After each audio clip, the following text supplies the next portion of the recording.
Végre itt az első őszi hétvége, lehet ültetni a krizantémokat. A krizantémok az elsők, amik meg szoktak jelenni a kertészetekben és a különböző boltoknak a polcain. Egész ősszel tudnak nekünk virágozni, és nagyon különböző fajták vannak, egészen apró virágú, mint például ez itt, vagy nagyobb virágfejekkel rendelkező a legkülönfélébb színekben. Én ilyenkor szeptember elején mindig a krizantémokkal kezdek, mert ilyenkor bizony már vannak olyan növények, amik kipusztulnak a helyükről, mindjárt meglátjátok, a büdöskének már annyi. Helyettük lehet krizantémot ültetni, és egész ősszel újra lesz virág a balkonládáinkban. Viszont ősszel nem csak a krizantémokra építhetjük a mi balkonládáinkat, hanem bizony például a díszkáposztára, vagy az árvácskára is. Az árvácskával és a díszkáposztával kicsit várni kell, úgy szeptember végéig, akkor lehet majd őket ültetni, viszont én most már a balkonládákat elkezdem üríteni, és például a díszbatátát, azt át fogom ültetni a krizantémok mellé, annak érdekében, hogy ne dobjam ki, hanem még hónapokon keresztül az első fagyokig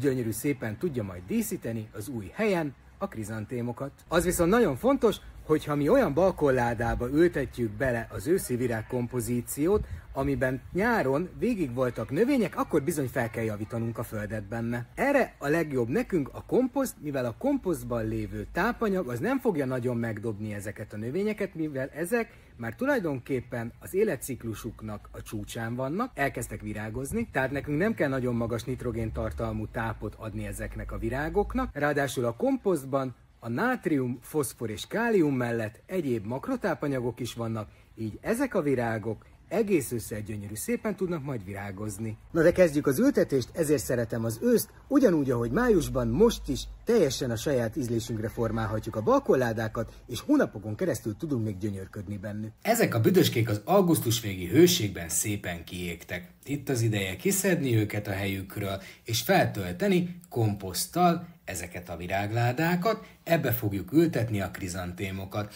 Van 2 ilyen virágládám, az egyikbe fehér krizantémok fognak menni, a másikba pedig majd pirosak.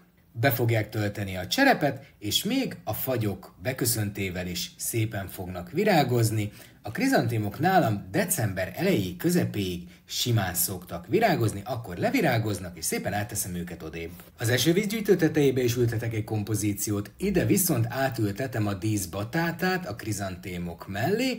Nagyon jól fog kinézni a díszbatáta ezzel a gyönyörű színével, és a krizantémok a különböző harsogó színekkel. Sokan kidobják a krizantémot, miután levirágzott, pedig nem szabad, rajta kell hagyni a lombját, és majd szépen tavasszal, amikor már látjuk, hogy elkezdett újra hajtani, akkor kell a száraz részeket levágni. Igazi év előtt tudunk belőle csinálni, nekem van olyan krizantémom, ami már 2 ültetést átélt, és már 3.